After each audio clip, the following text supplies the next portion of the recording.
Senhor, igreja. Amém. É motivo de grande alegria poder estar aqui nesta casa abençoada. Quero agradecer já a oportunidade a pastora Zilândia, a pastora Esmeralda, também pastor César, missionária Uderline, também é uma grande honra poder estar aqui neste lugar e na tribuna para poder ministrar a palavra de Deus. Abra sua Bíblia comigo no livro de Êxodo, capítulo de número 40. Eu tenho aqui comigo um livro de minha autoria, Princípios Bíblicos para uma Vida de Santidade, e no final você pode estar adquirindo e abençoando a nossa vida. Todo valor contribuído é 100% para a obra missionária. Amém? Amém. Tem crente pentecostal? Dá um glória a Deus. Glória a Deus. Pentecostal que não faz barulho está com defeito de fabricação. Amém? Êxodo capítulo 40, a partir do verso 1 diz assim: Depois o Senhor disse a Moisés: No primeiro dia do primeiro mês, arme o tabernáculo da tenda do encontro. Ponha nele a arca do testemunho e cubra com o véu. Ponha nele a mesa e coloque em ordem as coisas que estão sobre ela. Ponha nele o candelabro e o candelabro e monte as suas lâmpadas. Coloque o altar de ouro para o incenso diante da arca do testemunho e pendure o cortinado da porta do tabernáculo. Coloque o altar do holocausto diante da porta do tabernáculo da tenda do encontro. Ponha a bacia entre a tenda do encontro e o altar e encha com água. E depois arme o átrio ao redor e pendure o cortinado à porta do átrio. Pegue o óleo da unção e unja o tabernáculo e tudo que nele está, e consagre-o com todos os seus pertences, e será santo. Unja também o altar do holocausto e todos os seus utensílios, consagre o altar, e o altar se tornará santíssimo. Até aqui, feche seus olhos e não a sua Bíblia. Senhor, nós estamos, ó Pai, mais um dia, Senhor, na Tua presença. Nós estamos, ó Pai, mais um dia, Pai, na Tua casa, para poder glorificar o Teu santo nome, para poder exaltar aquele que é digno, Senhor, de toda a honra, de toda a glória, Senhor. Pai, viemos neste lugar para Te exaltar, para glorificar o Teu santo nome, Senhor. E neste momento, ó Pai, eu Te faço dois pedidos, Senhor. O primeiro é que o Senhor cerque, ó Pai, esta igreja, Senhor, com redomas de fogo, ó Pai. Senhor, vai espalhando brasas vivas, Senhor. Anda, Senhor, manda anjos ministradores, ó Pai, neste lugar, para que, Senhor, vidas sejam impactadas aqui nesta noite, Senhor. O meu segundo pedido, ó Pai, é que o Senhor ministre aos corações da sua igreja. Que o Senhor ministre, ó Pai, que esta palavra entre como rema, Senhor, e seja um divisor de águas, meu Pai, mais um dia, para que o Teu nome seja adorado, Senhor, neste dia. Senhor, fala conosco, Espírito Santo de Deus, torna os nossos ouvidos sensíveis para ouvir a Tua voz, em nome de Jesus. Aleluia. Amém e amém. Pode se aceitar.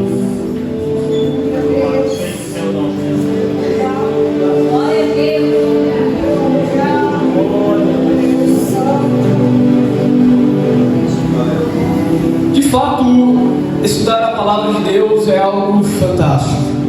Estudar a Bíblia é algo maravilhoso. Ela é a bússola que nos direciona, ela é o nosso manual de vida. O salmista diz que ela é lamparina e luz para os nossos caminhos. O texto em que nós lemos fala acerca do tabernáculo e os seus utensílios. Se pegarmos de uma forma contextual do Antigo Testamento, podemos analisar que vamos ter 3 tabernáculos contextualizados: o tabernáculo de Moisés, o tabernáculo de Davi e o tabernáculo ou templo de Salomão. O tema dessa mensagem é níveis de adoração.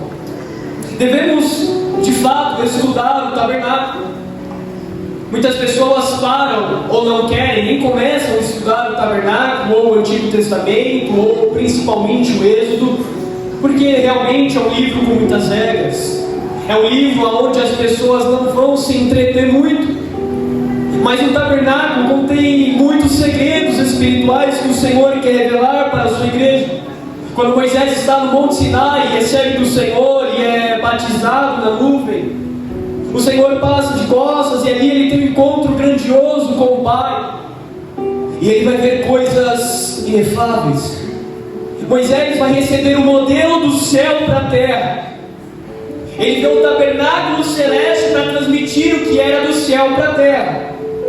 Deus mostra para ele o tabernáculo, o modelo, a estrutura lá no céu para ele fazer aqui na terra. E entendendo isso, que sempre é do céu para a terra, eu preciso meditar, eu preciso estudar as Escrituras. E principalmente, o tema dessa noite, o tabernáculo. Paulo diz na sua segunda carta para Timóteo que toda Escritura é apta para o ensino. Cristo disse e apontou aos seus discípulos que era necessário se cumprir a sua tríplice divisão, ou seja, aquilo que se cumprisse nos Salmos, nos profetas e na lei de Moisés. O tabernáculo está feito, constituído, marcado na lei de Moisés, e eu quero estudar um pouco com você nesta noite. Esse homem de Deus, Moisés, que escreve o livro de Êxodo, é o autor de 5 livros, chamado também Pentateuco, onde nós vemos que são livros fantásticos, livros onde o Senhor revela coisas maravilhosas, coisas grandes, coisas tremendas. O Senhor revela mistérios do céu para Moisés. Isso porque um dia ele decidiu seguir a chamada. Isso porque um dia ele decidiu largar aquilo que o mundo satisfazia e atender o chamado de Deus para a vida dele. E então ele começou a ver, começou a receber algo extraordinário da parte de Deus. O tabernáculo é uma dessas partes maravilhosas que Moisés vai receber. O tema de Êxodo deste livro é mostrar a libertação do povo de Israel no Egito. Você conhece essa história? O povo está escravizado há mais de 400 anos. Moisés, quando foge, depois de 40 anos, passado no deserto de Midian, ali depois ele vai ter um encontro com o Senhor. O tema principal de Êxodo é mostrar a libertação do povo de Israel. Mas dentro deste livro contém segredos, armas espirituais, para que nós cristãos possamos batalhar. De fato, o diabo não está brincando, e o campo de batalha é a nossa mente. E estudando as Escrituras, meditando nestes livros, meditando nos segredos que o Senhor quer passar acerca do tabernáculo, temos armas forjadas para batalhar contra o inimigo. Moisés de fato manifesta o reino de Deus na terra. Moisés manifestou o reino do Pai aqui na terra. Alguém que nasceu no Egito, tinha a cultura egípcia, mas deixou o Egito, deixou a terra do pecado dentro de si para manifestar o céu na terra. Moisés nasce num tempo de desespero para os hebreus. A gente vê que quando Moisés vai nascer, quando Joquebede está grávida, há um perigo naquele lugar. Porque o faraó daquele tempo, ele deu um decreto para matar todas as crianças do sexo masculino de 2 anos para baixo. Matava todos aqueles recém-nascidos, aqueles meninos. E Moisés estava prestes a nascer naquele tempo. E quando nós olhamos essa história e vemos o grande milagre, onde Joquebede faz um cesto de betume, com certeza devia ter ouvido histórias da Arca de Noé, dos seus antepassados, e por isso construiu aquele cesto de betume, colocou no Rio Nilo, e colocou na mão de Deus para ver onde Deus iria levar o teu filho. A gente vê a investida de Satanás colocando na mente, na cabeça de Faraó, para tentar destruir.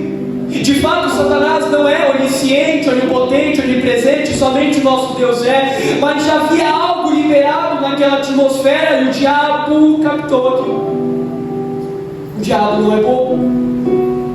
Sabendo que estava liberado, ele sabia que estava nascendo o libertador.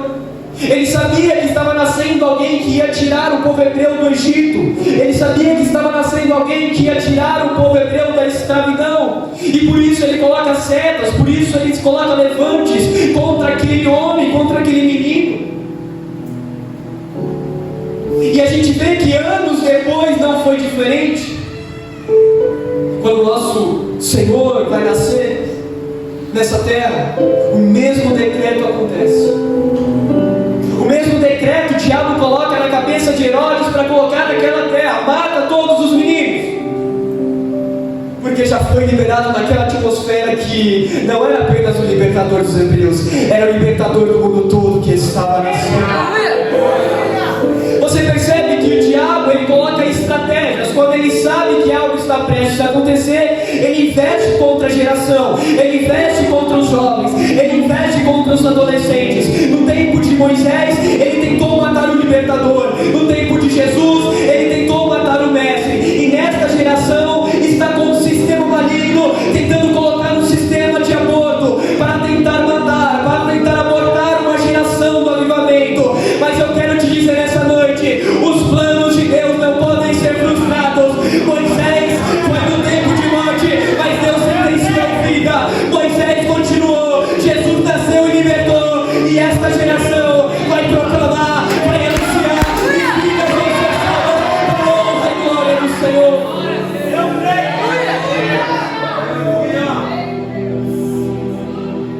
Assim como Ele, devemos manifestar o reino. Capítulo 40 fala do tabernáculo. Esse homem, quando está no deserto de Midian, encontra a sua esposa, se casa com sua esposa, tem 2 filhos. E passados os 40 anos do Egito, mais os 40 anos no deserto de Midian, ou seja, 80 anos, ele tem um encontro com o Senhor. Deus se apresenta a ele numa sarça ardente que não se consumia e fala ali com ele: tire a sandália dos seus pés, porque o lugar que pisa é santo. Deus começou a mostrar para ele que ele seria o libertador do povo hebreu. Eu ouvi o meu povo clamar, estou te enviando, mas Senhor, eu não sei nem falar. O que eu vou falar para o povo? Quem me enviou? Diga: eu sou o que estou te enviando. Moisés volta para o Egito, obedecendo as ordens e as palavras de Deus, e assim começa aquele processo doloroso naquela terra, mas um processo de libertação. E depois desse processo de libertação, quando de fato passam as 10 pragas, eles são libertos e vão para o deserto. A Bíblia fala que depois de um ano no deserto, veio a ordem: construam o tabernáculo. Eles viviam de tendas, eles viviam andando. Quando a coluna se movia, eles tinham que se mover. A coluna parava, eles tinham que parar. Mas Deus parou no meio depois de um ano e falou para Moisés, quando sobe no monte: construa o tabernáculo. Aquilo que você viu modelo no céu, mande eles fazer na terra. De fato, porque Deus queria se manifestar no meio do seu povo. Deus queria mostrar que estaria com o seu povo no deserto. E quando ele pede, manda para Moisés estabelecer um tabernáculo naquele lugar, no deserto, logo aquele pedido é atendido por Moisés, e os levitas, também atendendo, vão construir aquele tabernáculo. E se olharmos o tabernáculo, a gente vê que ele se divide em 3 partes: o pátio exterior, o lugar santo e o santo dos santos. O pátio exterior, ao redor do tabernáculo, havia cortinas de linho fino. Era uma separação com o homem fora e Deus dentro. Era uma separação para mostrar que ninguém podia entrar dentro do tabernáculo se não fosse levita, se não nascesse na tribo de Levi. Era algo ilegal alguém de Israel, alguém dos hebreus entrarem naquele lugar, porque foi separado e escolhido para um povo, para uma tribo. Havia regras, havia leis. o pátio exterior era para diferenciar aqueles que andavam fora e aqueles que andavam dentro. Era uma separação do povo fora e Deus dentro. Todos podiam andar no pátio exterior, qualquer um podia andar, mas não podia entrar lá dentro.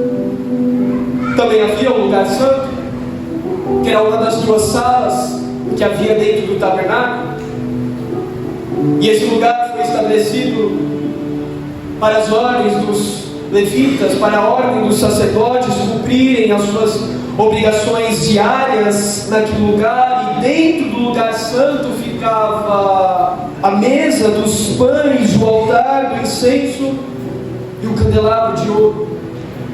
Interessante é que cada utensílio, cada objeto, cada parte do tabernáculo, Jesus está revelado nele. Deus quer mostrar algo dentro do tabernáculo apontando para Cristo, apontando para o fim dos tempos, apontando para a igreja. E é por isso que o meu alerta a você nessa noite, como é importante nós estudarmos acerca do tabernáculo. O candelabro de ouro ficava na parte sul, um dos 3 objetos que estavam no lugar santo. A visão que muitos têm do candelabro é que eles eram velas. Não havia velas no candelabro, eram lamparinas. Eram lamparinas que tinham naquele lugar, e a ordem que os levitas tinham era de colocar o óleo, o azeite, para que aquele fogo continuasse a queimar. A vela se apaga rapidamente, mas as lamparinas não. E é por isso que na tradição eles tinham que continuamente colocar o óleo, o azeite nas lamparinas. Nós temos que entender essas coisas. A igreja não é vela, mas sim a lamparina. A igreja não é a que se apaga facilmente. A vela se apaga em minutos, mas a lamparina permanece. Mas o que eu quero que você entenda é: a igreja não pode ser vela, mas lamparina. Mas para ser lamparina e continuar acesa, tem que buscar o óleo, tem que ser derramado o azeite. Tem muita gente dentro da igreja que se declara lamparina, de fato pode ser uma lamparina, mas se apagou porque parou de buscar o óleo, se apagou porque parou de buscar o azeite. O que Deus está mostrando aqui nesse utensílio, nesse objeto dos candelabros, é que os 7 candelabros que ele viu está representando que a igreja não pode perder o fogo, não pode perder a essência. A igreja tem que buscar mais, a igreja tem que subir o nível de adoração, a igreja precisa buscar mais do óleo que vem do Senhor. Lembra as 10 viúvas imprudentes, dormindo. As imprudentes saíram porque faltou óleo em suas lamparinas. Quando voltaram, o noivo veio e a porta se fechou. O alerta que Deus está dando aqui neste utensílio é: a igreja precisa buscar continuamente do óleo. E como é que eu busco o óleo? É através da palavra, é através do jejum, é através da oração. Como é que a igreja permanece diante do Senhor? É na santificação, é no andar em santidade, é estar diante da presença do Senhor.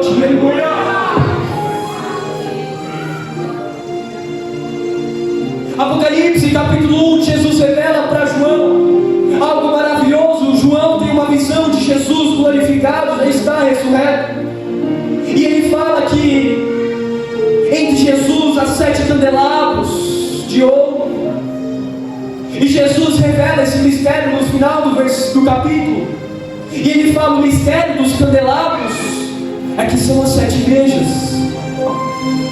Jesus está mostrando que a igreja precisa buscar mais. O utensílio do candelabro, a igreja precisa do óleo, a igreja precisa do azeite. O segundo utensílio que estava no lugar santo era a mesa dos pães. Era uma mesa feita de madeira de acácia, revestida de ouro. E nessa mesa deveria ser colocado 12 pães. Era uma obrigação dos levitas, era uma obrigação dos sacerdotes. O modelo da criação de fato não é do homem, veio do céu.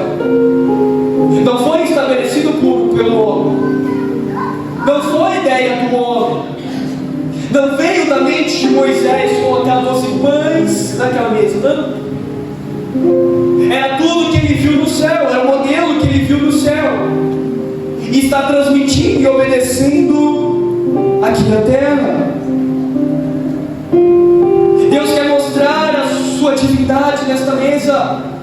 Deus quer mostrar que ao colocar os levitas 12 pães naquela mesa, Ele está oferecendo o pão, e o pão da vida. Não sei se você sabe, mas João capítulo 6, Ele está diante de uma multidão, e Jesus começa a pregar um ensinamento muito duro. Aquela multidão vai embora, aquela multidão não quer saber daquela pregação, porque Jesus está falando, arrependimento, porque eu sou o pão vivo que desceu do céu, eu sou o pão da vida. Aquilo não era necessário, os levitas tinham que oferecer os pães para mostrar, eu apresento a vocês Jesus, recebam do pão, o pão da vida é oferecido, o pão vivo que desceu do céu é oferecido até vocês.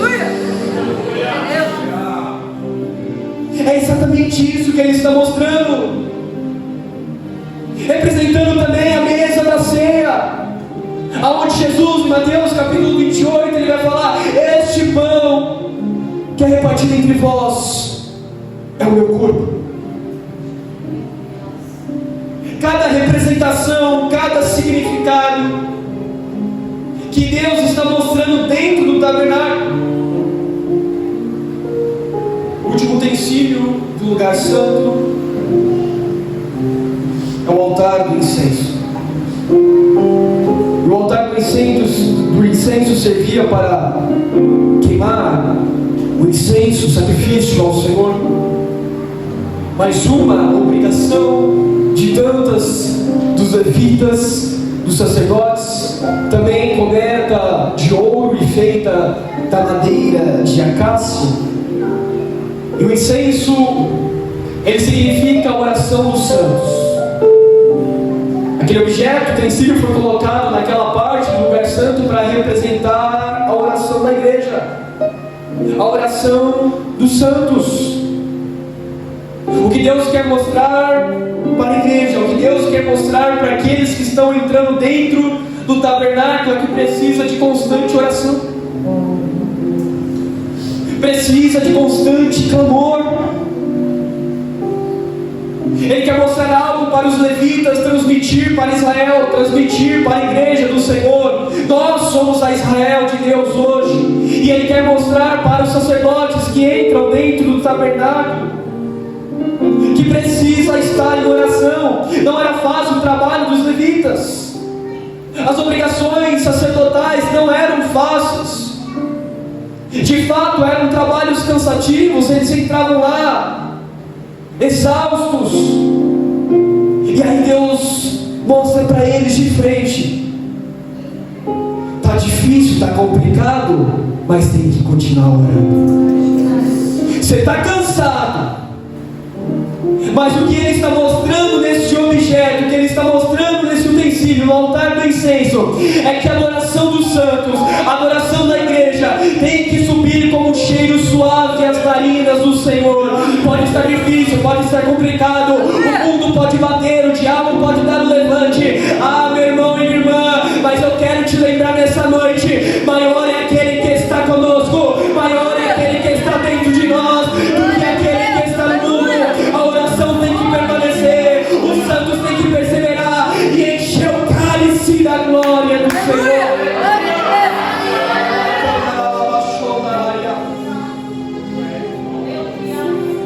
Mostra a ligação que Jesus seria o nosso intercessor lá no céu. E coisa boa é ter o próprio Jesus sendo nosso intercessor, pleiteando pelas nossas causas lá no céu. É de fato Deus mostrando que aquele que clama, aquele que intercede, aquele que ora, ele enche o cálice. Talvez você chegou neste lugar, nesta noite, cansado. Talvez você chegou angustiado. Talvez você chegou desanimado.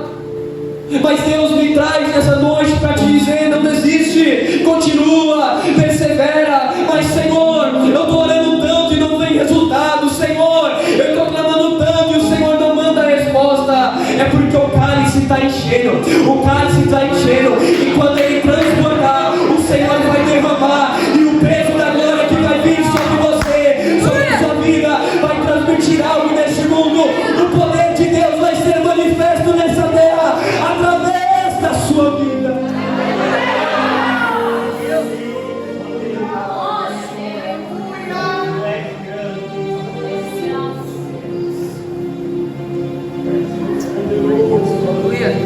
E a última sala, último divisória, é o Santo dos Santos. Aleluia. Esta é a sala mais rigorosa. Esta é a sala mais perigosa.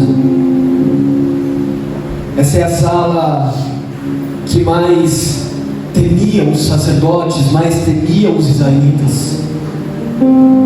Porque nessa sala ficava a Arca da Aliança. E a Arca da Aliança representa a glória de Deus. Deus estabeleceu uma simbologia para mostrar que a glória dele, a Shekinah, estaria no meio dos dois querubins, virado um para o outro na arca. E com a glória de Deus não se brinca. É lindo e necessário estarmos e buscarmos a presença, a glória, mais e mais, subir de níveis. Mas eu quero que você entenda que quanto mais perto da glória, mais perto da morte. Lembra de Uzá? Davi foi buscar a Arca da Aliança que foi roubada pelos filisteus. Ele fez de uma maneira errada, colocou na carroça. Quando os bois tropeçam, a arca vai cair, Uzá segura a tampa, mas a glória de Deus mata ele. Creio eu que não por isso ele foi para o inferno, porque era um homem de Deus, mas Deus queria transmitir que para entrar no Santo dos Santos é necessário se entregar por completo. Para entrar no Santo dos Santos não pode entrar de qualquer jeito. Não pode ser brincadeira. Para entrar no Santo dos Santos não pode brincar de ser crente.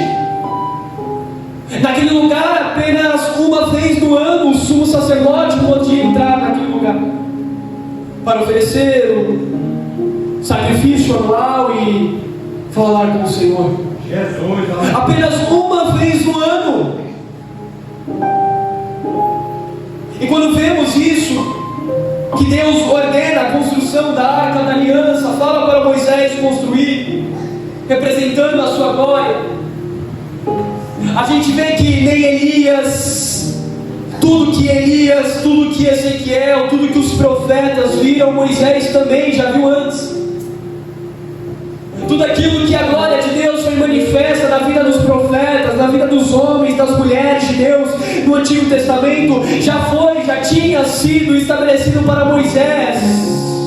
Ele já tinha visto o modelo no céu, ele já tinha visto a Arca da Aliança no céu, ele já tinha visto os querubins cantando santo. Aquilo que Elias, aquilo que os profetas viram, já tinha sido declarado para Moisés. Isaías capítulo 6. E no ano em que morreu o rei Uzias, eu vi o Senhor assentado no alto e sublime trono, e a orla de suas vestes enchia todo o templo, e com ele havia 6 querubins com 6 asas, e 2 asas cobriam seus rostos, 2 asas cobriam seus pés, com mais 2 eles voavam, e todos cantavam: Santo, Santo, Santo, Santo é o Senhor dos exércitos. Ele viu os querubins, ele havia visto já o modelo, e por isso mandou aquela arquitetura. A glória de Deus representando entre os 2 querubins, com suas asas, uma virada para o revela Jesus. A tampa do propiciatório revela Jesus. Você pode estar se perguntando quantas maravilhas e segredos estão escondidos dentro do tabernáculo e dos objetos. São de fato coisas grandes que Deus quer mostrar para a sua igreja. A gente olha novamente para a arca, representando e anunciando Jesus. O propiciatório, que feito de madeira de acácia e coberto também por ouro. E sem um propiciatório, que era a tampa, a bacia não valia de nada, porque a simbologia tinha que ter a bacia e coberta pela tampa. Porque na tampa em cima ficavam os querubins, ficava ali a glória de Deus, representava, era no propiciatório, não era dentro da bacia. Aí João escreve na sua primeira carta, capítulo 2, mas ele é a propiciação, ele é o propiciatório pelos nossos pecados, mas não só dos nossos, mas pelo mundo todo. Ele é o propiciatório, ele é o advogado fiel. Apontava para Jesus, e não somente para o Cristo, não somente para o Filho, mas também para a Trindade. O ouro por fora, que era revestido, revela a plenitude de Deus Pai. O ouro que era por fora mostrava Deus Pai. A madeira no meio, a cruz, Jesus.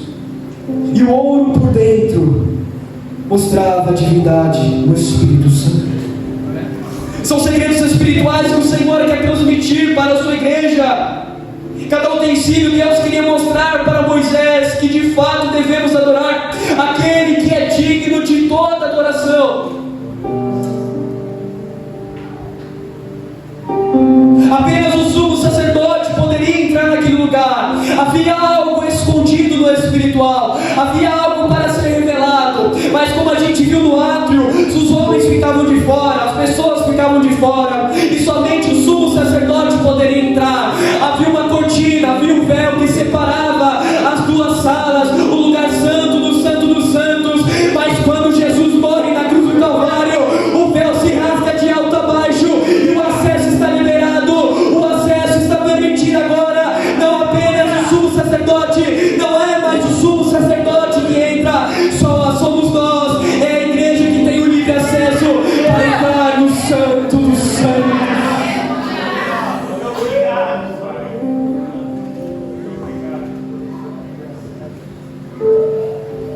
Mas tem muita gente dentro da igreja que quer ficar no átrio. Meu Deus. Tem muitos dentro da igreja que ainda estão na zona de conforto. Todos podiam andar no átrio, qualquer um. E tem muitos que ainda querem ficar no átrio. Eu vou para a igreja, assisto o culto e sigo minha vida. Está no átrio. Qualquer um pode fazer isso. Até o ímpio pode. Existem pessoas que ainda não decidiram subir o nível da adoração. Existem pessoas em nosso meio que ainda não decidiram largar a zona de conforto e subir esse nível, e ainda estão andando no átrio. Para essas pessoas tudo é normal. Para essas pessoas estão confundindo a liberdade com a libertinagem.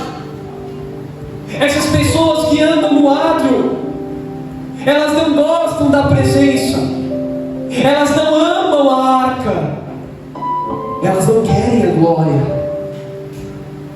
elas querem ter a experiência e viver daquilo que os outros vivem. Não querem se mover, não querem andar, não querem subir de nível, não querem pagar preço, não querem renunciar. Mas há outro tipo de pessoas que até subiu o nível e foi para um lugar santo. Lembra de Ezequiel?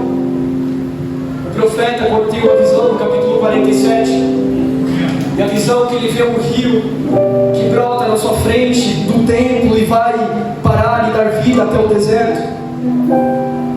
E com o anjo, Ezequiel começa a entrar naquele rio e começa a pedir a água. A água bate no seu pé, mas ele continua a andar alguns quilômetros. A água bate na sua canela, depois bate no seu joelho, bate no seu quadril, até que Ezequiel quer mergulhar. A pessoa decidiu sair do átrio. Chegou no lugar santo. A água está batendo aqui no quadril.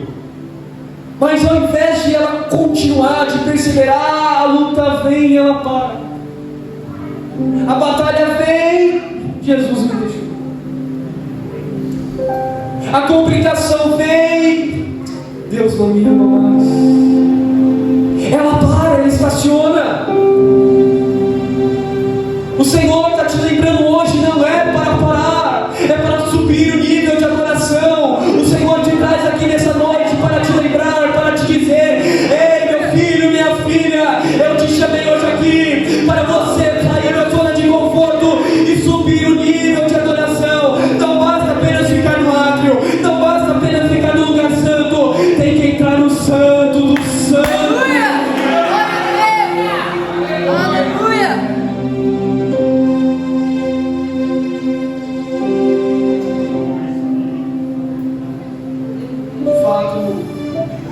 Adoração não se trata de música. Tem muitas pessoas que confundem. Eu vou adorar na igreja. Não. Adorar na igreja em casa também. Adoração não é definição de música. Adorar não é louvar apenas. Tem muitas pessoas confundindo. E isso causando uma inversão de sentimentos na sua cabeça que não cumpre o que as Escrituras dizem. A pessoa vai na igreja, canta 2, 3 louvores e para ela mesma ela fala: sou adorador, vou seguir a minha vida. Não, isso não é adoração. O louvor faz parte sim da adoração, mas a adoração vai muito mais além do que louvar, vai muito mais além do que cantar. Paulo diz em Romanos capítulo 12: não vos conformeis com a forma deste mundo. Adoração é como Moisés declarou: ele deixou a terra do Egito que estava dentro dele e manifestou o céu, manifestou o reino do Pai aqui na terra. Esta é a adoração que nós devemos transmitir. Quando passamos do átrio, quando passamos do lugar santo e chegamos no Santo dos Santos, então começamos a caminhar com Jesus. Começamos a entrar aonde Jesus entraria. E a minha pergunta para você nessa noite é: aonde você tem entrado? Aonde você tem ido? Quais são as suas amizades? Será que o nível de adoração que você diz ter transmite os lugares que você vai, as amizades que você tem? Será que Jesus iria aonde você vai? Será que Jesus teria as amizades que você tem sem antes pregar o Evangelho? Temos que entender os níveis de adoração.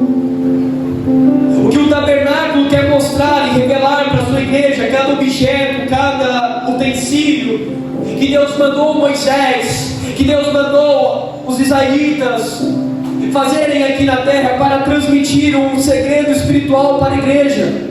Alertas, revelações, mostrando Cristo, mostrando a oração, mostrando a súplica, mostrando o clamor.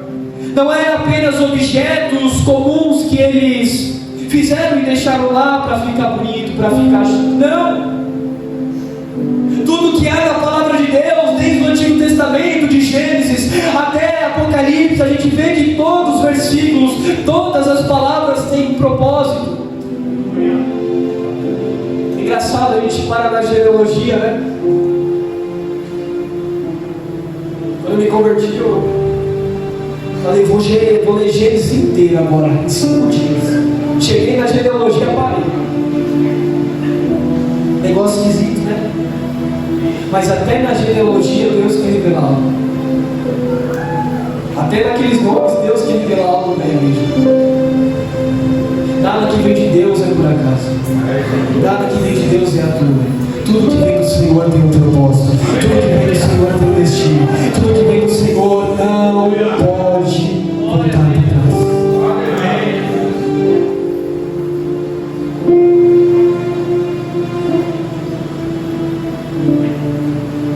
Entendendo isso, os níveis de adoração, quando ele passa do lugar santo, então ele chega no Santo dos Santos. E aí no Santo dos Santos a coisa começa a ficar séria na visão. Chegando no Santo dos Santos a coisa começa a ficar outra coisa. Porque agora ele está diante, de frente com a presença de Deus. E como foi falado, para entrar no Santo dos Santos não pode ter oba-oba. Para entrar no Santo dos Santos não pode ser de qualquer jeito. Moisés de fato acessou esse nível espiritual do Santo dos Santos.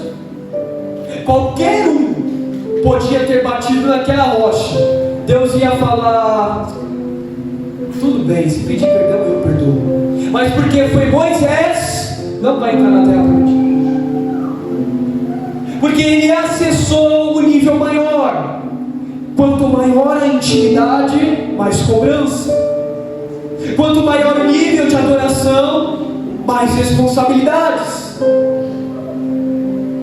Então temos que entender que Jesus nos chama assim para o Santo dos Santos. Eu não estou ministrando algo para você temer, ficar com medo de entrar nesse lugar, mas eu quero que você entenda que tem que entrar com responsabilidade, que não pode entrar de qualquer jeito, mas eu quero que você entenda também a necessidade de buscar por este lugar.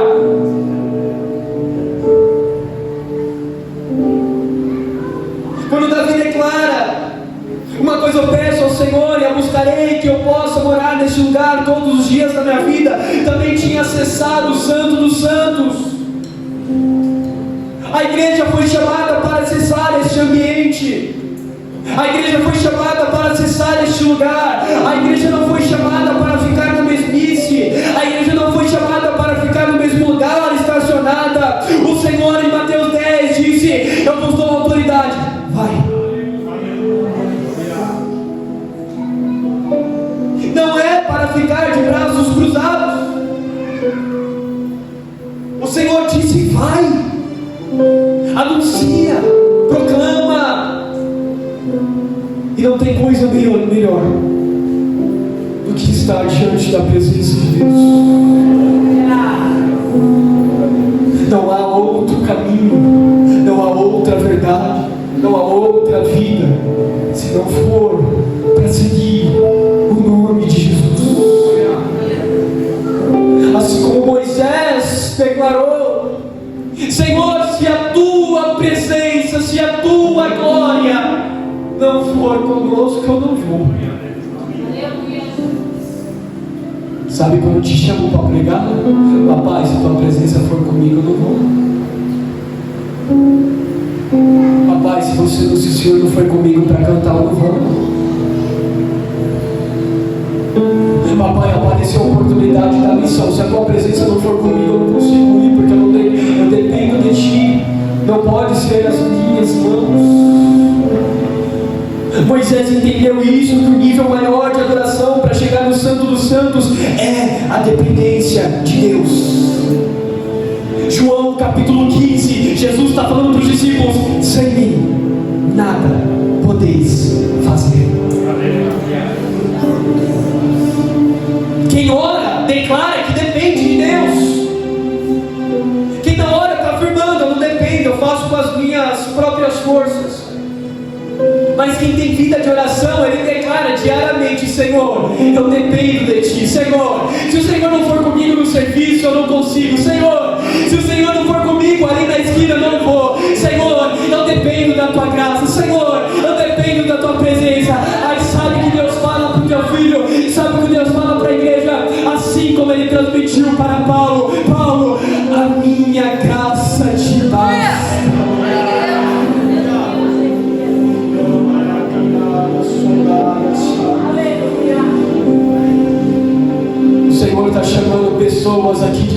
tua presença.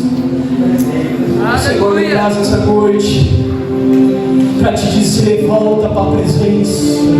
Lembra daqueles dias, lembra do teu começo, onde você chorava, onde você estava no seu quarto e você se derramava na presença do Senhor, e parece que por tempos isso acabou. O Senhor me traz essa noite para te dizer: hoje há uma nova chance. O Senhor te dá uma oportunidade hoje. O Senhor te dá uma nova chance hoje para te dizer: volta para a adoração, volta para a vida do altar, volta para a vida de santidade, volta para a presença do Senhor. Aleluia! Glória a Deus! Fique de pé, por gentileza.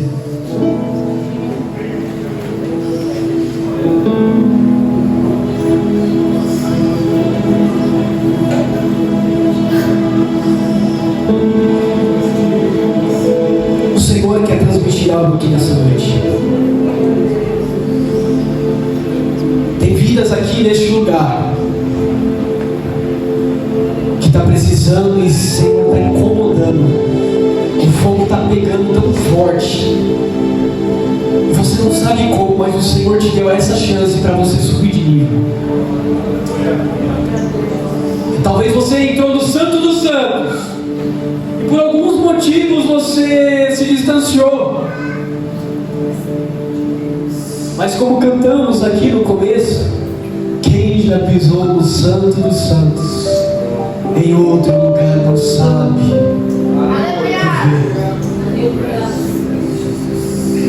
Eu quero orar com você nessa noite, porque na oração tem poder. A palavra de Deus diz que aonde estivesse reunido 2 ou 3 no nome do Senhor, Ele estaria. O Senhor está na casa. Não estamos vendo, mas a presença dEle é notória neste lugar. Entendendo isso, eu quero que você deixe agora todas as coisas que a sua mente está perturbando. Eu quero que você deixe de lado agora tudo aquilo que está te deixando preocupado. Você entrou aqui nesta casa de oração, talvez triste, preocupado com algo que aconteceu horas antes. O Senhor está te dando uma estratégia agora. Deixa a preocupação de lado e adora, porque enquanto você adora, algo acontece. Nós vamos orar, e eu quero que você se entregue na presença. Não é para o pregador, não é para os cantores, não. É para Deus. Já passamos do átrio, já passamos do lugar santo. Eu quero acessar agora o Santo dos Santos com você. Mas antes de orar, eu sei, pastora, que esta é uma igreja de oração. Esta é uma igreja que tem crente que ora. Eu quero que antes de eu orar, antes de eu começar a oração, você abra a sua boca e comece a clamar.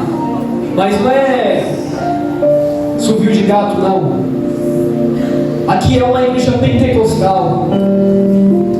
E pentecostal é conhecido pelos seus gritos de glória, pela sua adoração que não se importa com quem vai falar, de quem vai apontar, de quem vai julgar. Pentecostal, ele clama ao Senhor em alta voz, e ele pede: Senhor, pela tua presença. Então neste momento eu quero que você abra a sua boca para orar e clamar ao Senhor. E depois eu continuo a oração com você. Pode orar, clame ao Senhor.